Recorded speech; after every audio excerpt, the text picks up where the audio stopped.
right now. Oh, well, sorry.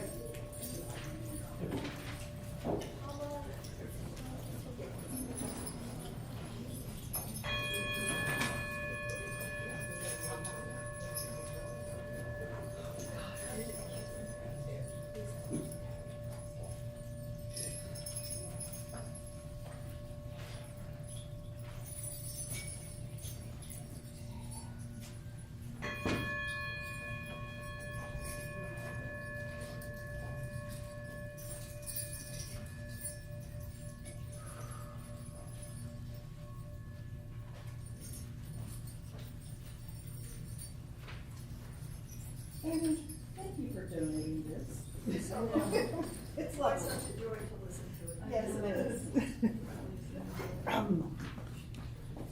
Everybody up. Please rise in body or spirit as we sing our gathering hymn, This Little Light of Mine. Put your hymnals in your chair. David's going to call the words. We're going to sing. We're going to jingle bells. Good morning. This little light of mine.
Oh, come on. Good morning, everyone. Good morning.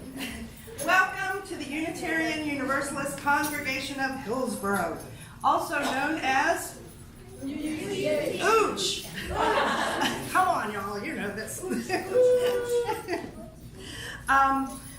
Nestled here in the woods of what used to be really rural Orange County, we occupy land that was ancestral to the Occaneechi tribes that lived along the Eno River. These days, our neighbors live in mobile home parks and tidy developments. There are a couple of little businesses, and as you will likely experience this morning, trains and sometimes souped up cars, and the occasional motorcycle. All of these things and more give UUCH a unique take on Unitarian Universalism, which is our larger denomination. Each Sunday, UUCH offers an experience to members, friends, and guests that strives to be welcoming, meaningful, and safe. As Unitarian Universalists, we do not require that we all adhere to one specific creed or common belief, but rather we are a covenanted community built on sacred promises to love, support, and listen to one another. So whoever you are, member, guest, or friend, and for whatever reason you walked through our doors this morning, We welcome you with open arms. And if you're here online, we welcome you as well. Our Sunday services include singing, readings, rituals, and a sermon. And each week after our sermon, we take up a monetary offering to support various worthy justice causes. This month, 100% of our plate offering will go to Orange County Justice United. Justice United is a broad-based community power-building organization. JU conducts cyclical issue-based campaigns rooted in the needs of the community. JU operates as a coordinator of over 21 congregations and nonprofits, and UUCH is a member. My name is Allison Haley, and thank you, flu season, I am your worship coordinator today. As a lay-led congregation, so very many people contribute as volunteers. And in addition to a strong cadre of volunteers, we have several paid staff positions. This morning, I'd like to recognize Amy Dark, our program assistant. Aviva Enoch, our music director. Annabelle Barber as our child care provider. And Tess Volkheimer as our media intern. The only one absent is Avery Gardner, and he and Tessa switch weeks. So, thank you so much to all of our paid staff. You are so important. It is also my pleasure this morning to give a warm and thankful welcome to the Reverend Allison Wilbur Eskildson. We have had the good fortune of having her join us periodically. We are so grateful that you are here today and that you have been so generous with your time as we got this service together. And if this is your first time experiencing Reverend Allison being with us, I will share that she is the Minister Emeritus of the UU Fellowship of Athens, Georgia. And she is currently living in Chapel Hill, having moved here several years ago with her husband Paul to be closer to her family and her grandsons. She has generously shared her wisdom and talents with many of our local congregations, including our own. So, on behalf of our congregation, I welcome you back and look forward to your message entitled Waiting and Hoping. And that's what you all are about to do as we live through the announcements.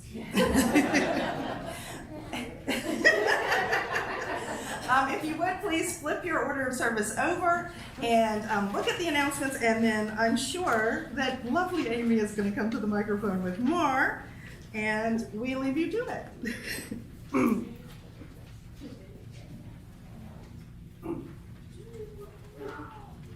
Hello, y'all. I'm Amy. I have a couple announcements. The first and most important one, Aviva pointed out that our fire communion service, which is super cool, y'all, is on a Sunday, not a Saturday. The date in your announcement says 12/28. It's the 29th. That's just our regular Sunday service that day. Please don't miss it. Also, we're doing a faculty membership class today at noon in the library. Join me. Have snacks. Child care. Yeah, because we've got, yeah. Child care is available. Oh, yeah.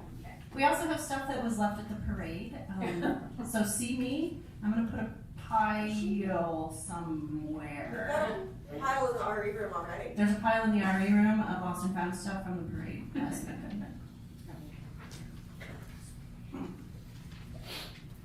I just wanted to say a few words about our holiday services, which are coming up starting next week. We have the Festival of Candlelight, which is a really beautiful service where we light candles for Kwanzaa, Hanukkah, Advent, the chalice, you name it. So we celebrate, it's like, and solstice, it's like an all-in-one kind of celebration.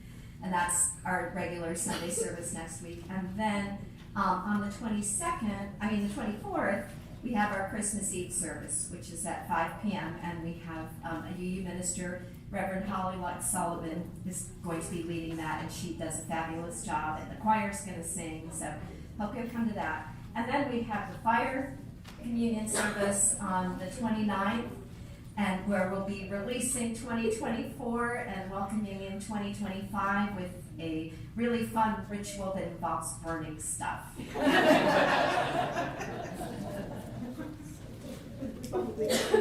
that what? I wanted to say about the Christmas thing. Your brunch? Hi, I'm Aurora. I'm the Children and Youth Religious Exploration Lead, and I just wanted to welcome all our visitors with little ones, and I wanted to explain for new ones what we kind of have, and so what you know.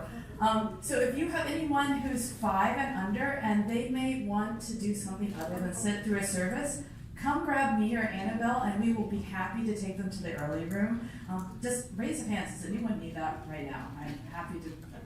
Okay, no, everyone's good. If you would like that, just like wave wildly at me, and we'll go with them. We've got a fun room where kids can play for the littles, and then partway through the service, all of our children are invited to leave, and we're going to have some singing practice today because the kids are going to sing during the next service, the Festival of Light service. So we invite everyone to leave to go practice some singing. It'll be really fun. It'll be really sweet. Looking ahead, we have an RET meeting today. Actually, we were planning what's going to happen, but previously we were doing a play, and we had the skit a few weeks ago, and we've been doing some service activities. And so what we are going to do is we'll have like a more structured curriculum for both elementary, younger elementary, and then 4th through 6th grade we'll do OWL, which is like a comprehensive sexuality and relationship education thing that's focused on puberty and changes in healthy relationships and those kind of things. So if you're interested in that for your older kids, there will be a sign up for that coming soon. And younger kids and anyone who doesn't want to participate in OWL is welcome in our elementary curriculum. So that's what's coming up.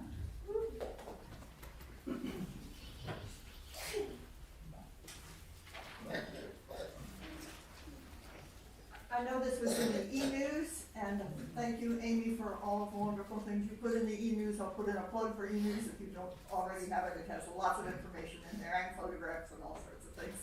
So, but I want to, this is like the 40th year for the annual Christmas potluck that goes a potluck brunch that is mostly attractive for people who don't have a lot of rituals of their own around Christmas. And welcome at my home. See me afterwards, and I can give you the address and some more details. So anybody who's looking for something to do on Christmas Day, come see me.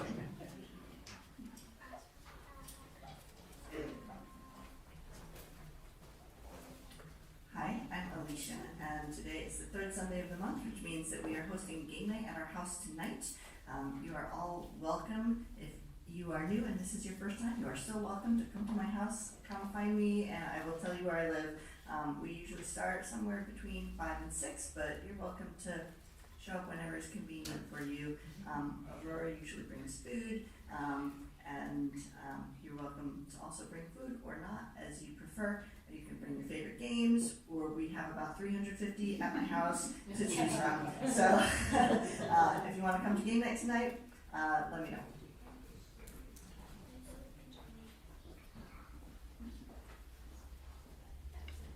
Okay, if you would please put your cell phone in worship mode and make sure that it doesn't interrupt. The music doesn't usually go along with what we're doing. And also, if you're a visitor here today, if you would please consider staying after the service. We offer coffee and sometimes snacks. But it's a wonderful time for you to get to know everyone a little better and engage in your first social activity with UUCH, because we have a lot of them. Okay? Now let's prepare our time of reflection and celebration known as worship, by reminding ourselves of who we are and why we gather. We are Unitarian Universalists. Unitarian Universalism draws from our heritages of freedom reason, hope, and courage, building on the foundation of love. The chalice in the center of our altar is the symbol of our faith and of our bright love. By lighting it each time we gather, we remind ourselves of the promises we make to live our shared values of interdependence, pluralism, transformation, justice, equity, and generosity. Love is the power that holds us together and is at the center of our shared values. Let there be joy. These words were adapted by Carl Sieber. Let there be joy in our coming together. Let there be truth heard in the words we speak and the songs we sing. Let there be help and healing for our disharmony and despair.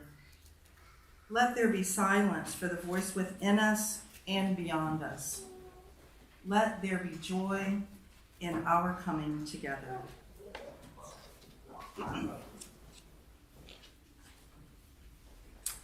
Thank you, Allison, for that warm welcome, and thank you again for inviting me to come speak to you this morning. And I guess this is the Allison and Allison show this morning. Although there is a difference. She's at the double L, I'm a single L. This is an important mark to notice. As Carl Seberg said, it is a joy to come together. Each week when we come together, whether in person or online, we are reminded of our values and our principles, as Allison enumerated, as well as the meaningful connections that we make with one another. During this month, you have an all-fellowship theme, all-church theme of presence, and coming together allows us to be present to one another. Being present is important because it allows us time to share our lives together, to share our joys and our sorrows, to celebrate with one another, to commiserate with one another. And at this time of year, being present is really the best present we can give to one another. So thank you for being here this morning. The Methodist minister, Jan Richardson, in the weeks leading up to Christmas, advises us, and I'm going to quote her here: stay, sit, linger, tarry, ponder, wait, behold, wonder. There will be time enough for running, for rushing, for worrying, for pushing. For now, stay, wait. Something is on the horizon. In Christian tradition, that something on the horizon may be the birth of Jesus, the second coming of the Messiah, or simply the rebirth of love. Whatever our beliefs, there is always something on the horizon. Something is always waiting to be given birth. But since we don't know what is on the horizon, let us be in this moment. Let's not be anxious about a past that we can't change or a future that we can't foretell.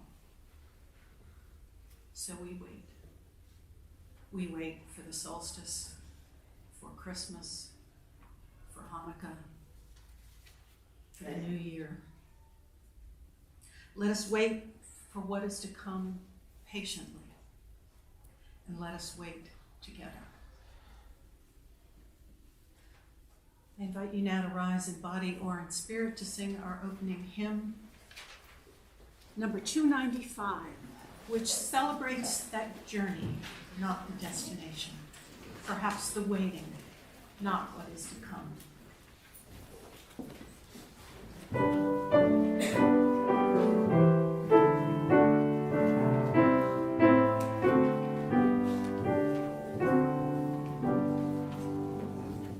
Sing our praises for the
Sharing joys and sorrows is a special ritual included in our Sunday services.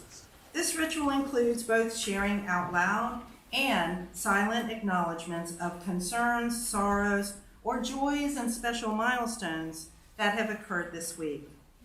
This ritual also includes each person, whether you share aloud or silently, dropping a stone into the vase on the altar.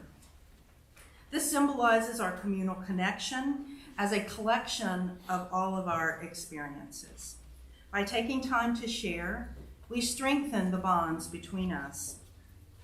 For those of you who would like to share aloud, please take a moment before we begin to center yourself, collect your thoughts, and remember to share something personal, heartfelt, and brief. If you are joining us online, please share your joys or sorrows in the chat, and we will share them aloud if you indicate that you would like them shared aloud. So let's take a moment.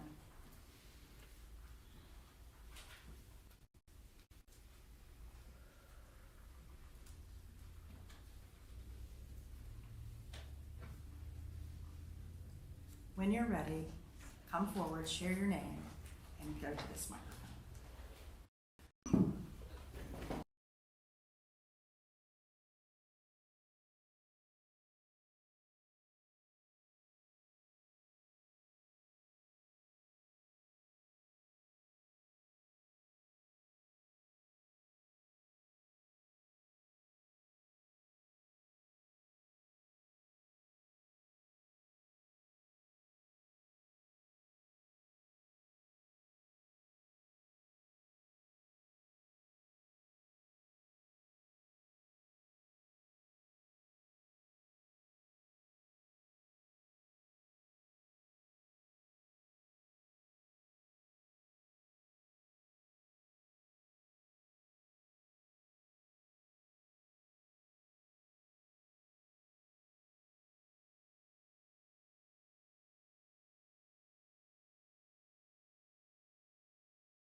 Those of you who prefer to silently acknowledge the joy or pain remaining in your hearts, I invite you to come to the altar and release a stone into the vase in silence while Aviva plays Dark of Night. Dark of Night. Sorry. After she plays it through once, please join in singing this meditation hymn. The words are printed in your order of service.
We hold all that has been shared, both spoken and unspoken, within the heart of this community.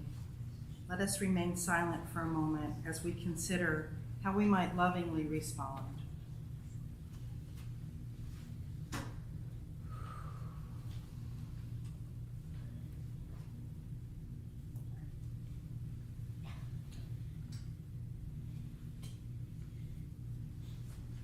Please join me in closing this ritual by saying Amen and blessed be together. Amen and blessed be.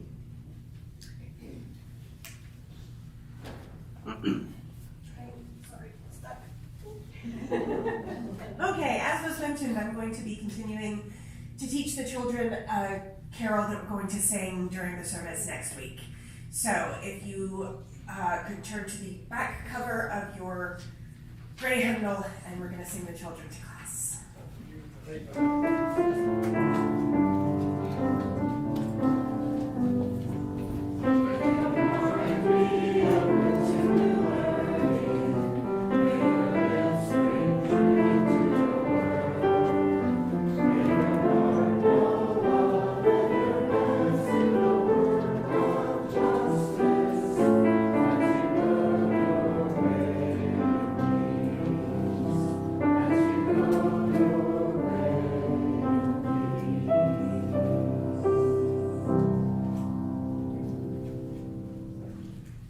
Nourishing Dark by Richard S. Gilbert.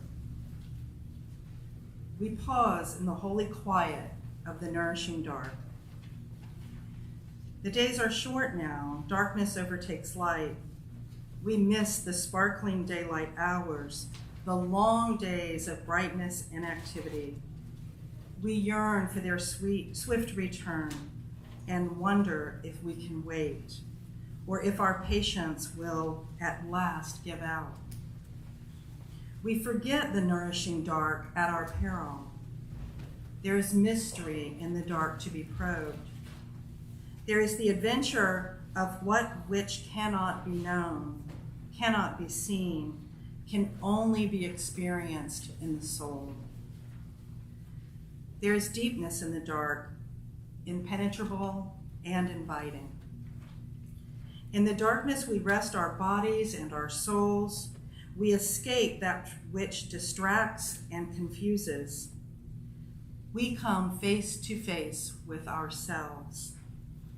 We come into the deep places of our being. Darkness is not mere absence of light. Darkness is not simply an interval between days. Darkness is the softness of things, the blessed quiet of the night. May we not bemoan the dark, but relish it. May we feel its powerful presence and rejoice in its mystical embrace. May we celebrate the deep and nourishing dark.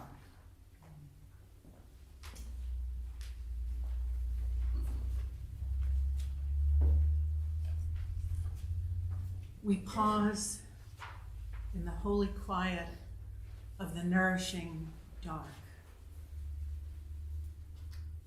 Let's take that moment. Let's take that pause for a few moments. Perhaps close your eyes and sit in the quiet of the dark.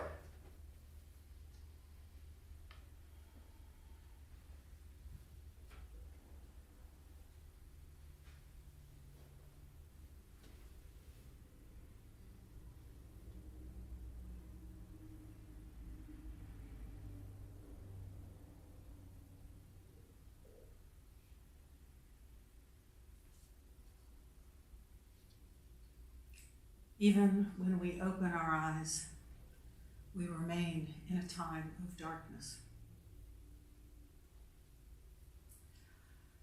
Although we're only a few days away from the winter solstice and the start of increasing daylight, we'll continue to be immersed in the darkest time of the year. Not until a few weeks after the solstice has passed will we really notice that the days are lightening. Many of us may be impatient for the return of sunshine and warmer weather. Many of us may want to put the darkness in the rear-view mirror. But as Unitarian Universalist minister Richard Gilbert wrote, we forget the nourishing dark at our peril. Like the nourishment our body receives each night when we sleep, this seasonal darkness allows us to restore and rest our bodies and souls. Darkness, Gilbert wrote, is the softness of things, the blessed quiet of the night, when we can come face to face with ourselves.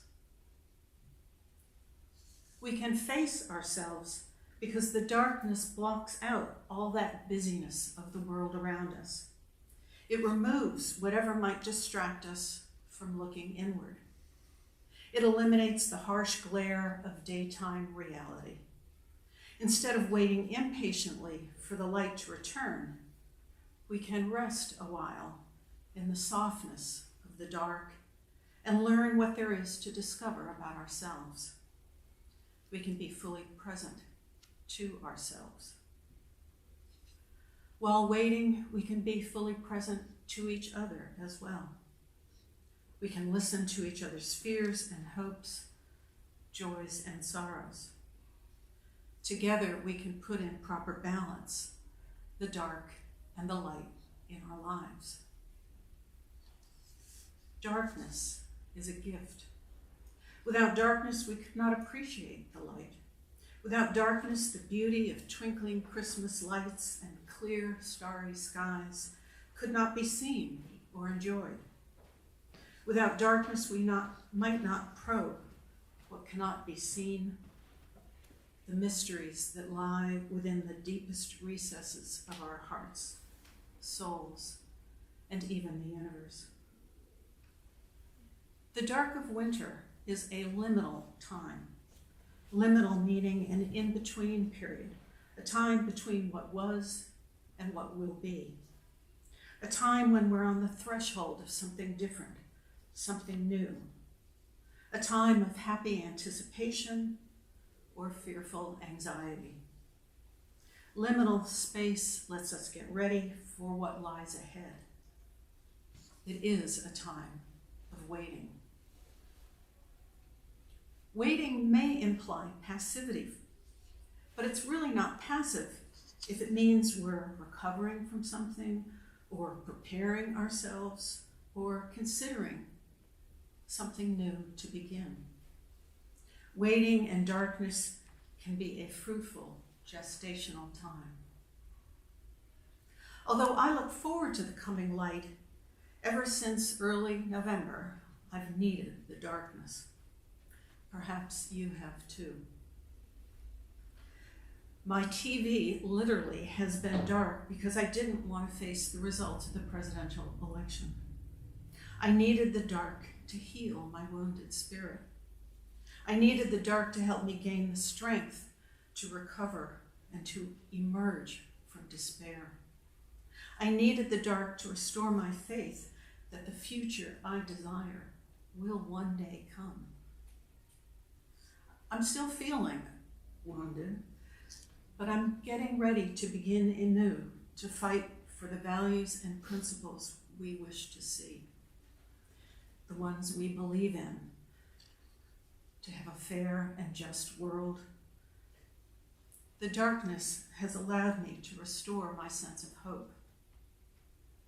Hope, along with peace, joy, and love, are traditional values named when lighting the 4 candles of an Advent wreath. Advent is the 4-week period Christians designate for waiting and preparing for the birth and return of Jesus. Advent is a word that comes from the Latin aventus, meaning coming. Each Sunday, a candle is lit, marking the progress towards December 25th. With each candle, we visibly see we're closer to that anticipated date. Advent calendars serve the same purpose, only they mark the daily progress towards the 25th. Marking time and counting down in anticipation of some event is both an ancient and modern practice. We count down the arrival of the new year, the launching of a ship or rocket, and other special events. Counting down heightens our excitement and mitigates some of our impatient waiting. Counting down fills the time we wait with something. For children whom Christian theology is meaningless, they may be waiting impatiently for the arrival of Santa Claus and presents. They can't wait for December 25th to arrive. They don't relish this time of waiting and darkness. As a child, my family attended Unitarian churches wherever we lived, so Christ wasn't central to our Christmas celebrations. For me, it was all about Santa's coming. I filled time waiting for his arrival with many traditional Christmas activities, such as baking cookies, decorating a tree, hanging a stocking, and singing carols. When I no longer expected Santa to bring presents, my impatience led me to hunt around the house for any unwrapped presents that might be coming from my parents. I wasn't good at waiting. Western culture doesn't value waiting very much. We like fast food, fast travel, and fast arrival for our online purchases. We don't like waiting in doctor's offices or barber shops or restaurants. A familiar refrain, "Time's a-wasting," indicates that when we're not doing something, we're wasting time. But as I've said, waiting time doesn't need to be a waste. We can appreciate this season of darkness and of Advent because it gives me and you permission to slow down and rest, though I know that's difficult. Waiting patiently for the solstice, Jesus, Santa, Hanukkah, or the New Year is countercultural. Like the countdown, both adults and children, we fill it with activities. We sing carols knowing the theology may not be ours. We light candles. We bring evergreens into our houses to be decorated with twinkling lights. And we even wear festive attire, even ugly sweaters, attend parties, and indulge in a variety of holiday treats. As you probably know, many of the traditions we enjoy in this season harken back to more earth-centered pagan times. Lighting candles and huge bonfires in the mist of winter chased away the dark and invited the sun and the light to return. Huddled together in the dark around a hearth fire encouraged storytelling, helping us to understand ourselves and the world better.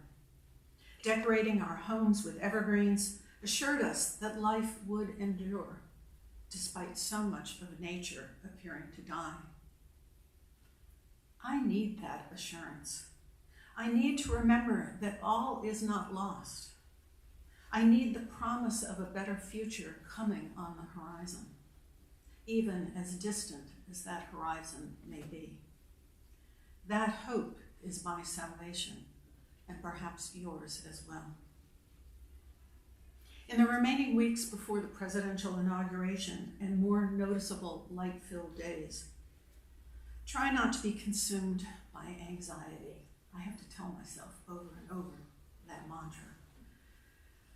Anxiety solves nothing unless it leads to commitments followed by action that will impact our future. If your spirits are sagging, as mine have done, do what you need to do to restore your spirit and sense of hope during this dark, waiting time. Be compassionate to yourself and others. And in this liminal time before the new year, consider what actions you might take in 2025 that will help realize the future you dream about. May you wait patiently, be fully present, and commit to new purpose. And may you enjoy all the blessings of this season of darkness and waiting. May it be so. Amen.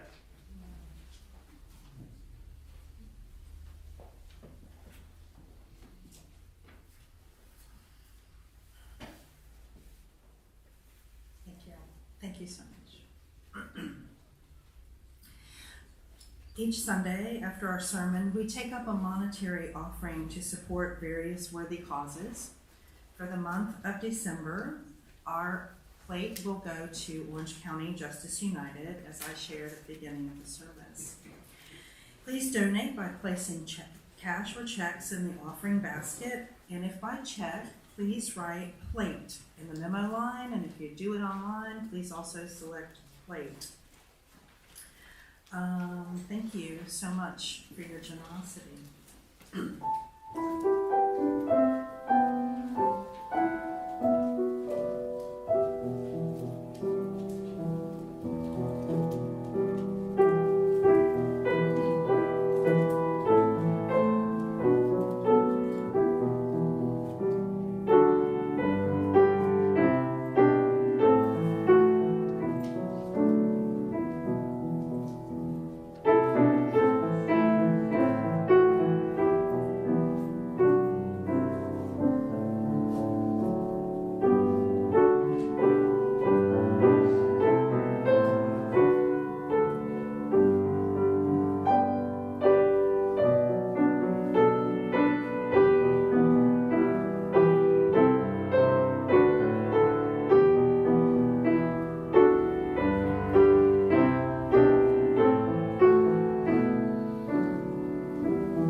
was incredibly beautiful. Thank you. Please join me in our prayer of collective gratitude. I'm not going to use the one in your order of service, so just repeat after me. For the love that surrounds us this morning. For the love that surrounds us this morning. For the beauty of today. For the beauty of today. And for the generous gifts just received. And for the generous gifts just received. Let us be truly grateful. Let us be truly grateful. Please rise in body or spirit as we sing our closing hymn, My Life Flows On, in Endless Song number 108.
Jan Richardson earlier, and I'll close with a blessing from her book, The Cure for Sorrow.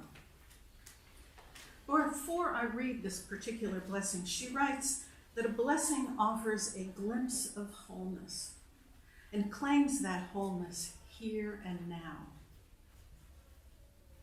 This glimpse of wholeness is what we hope for, and our speaking it makes it real, makes it now. As we wait patiently for the coming solstice, here is her blessing for the longest night. All throughout these months, as the shadows have lengthened, this blessing has been gathering itself, making ready, preparing for this night. It has practiced walking in the dark, traveling with its eyes closed, feeling its way by memory, by touch, by the pull of the moon, even as it wanes. So believe me when I tell you this blessing will reach you, even if you have not light enough to read it. It will find you even though you cannot see it coming. You will know the moment of its arriving by your release of the breath you have held so long, a loosening of the clenching in your hands, of the clutch around your heart, a thinning of the darkness that had drawn itself around you. This blessing does not mean to take the night away, but it knows its hidden roads, knows the resting spots along the path, knows what it means to travel in the company of a friend. So when this blessing comes, take its hand, get up, set out on the road you cannot see. This is the night when you can trust that any direction you go, you will be walking towards the dawn.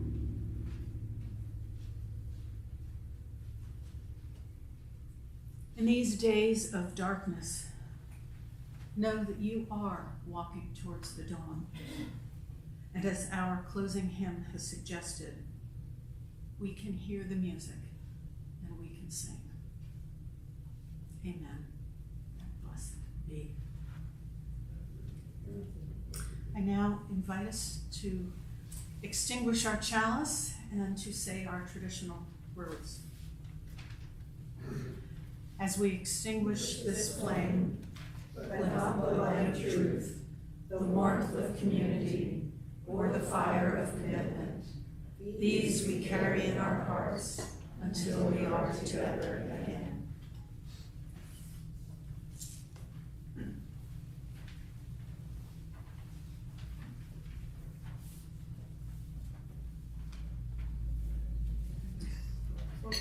Go out. There we go. Thank you.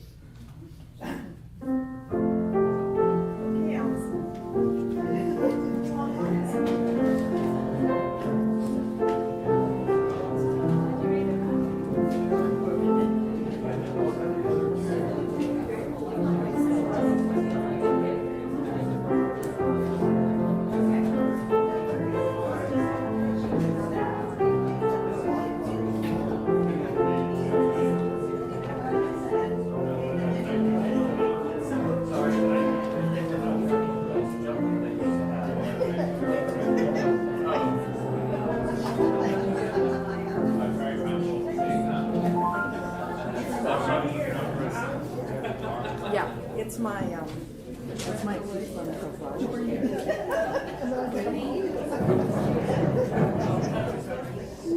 Yeah, and these, some of them are from last week, and then I added the roses to it. You know, so not the summer.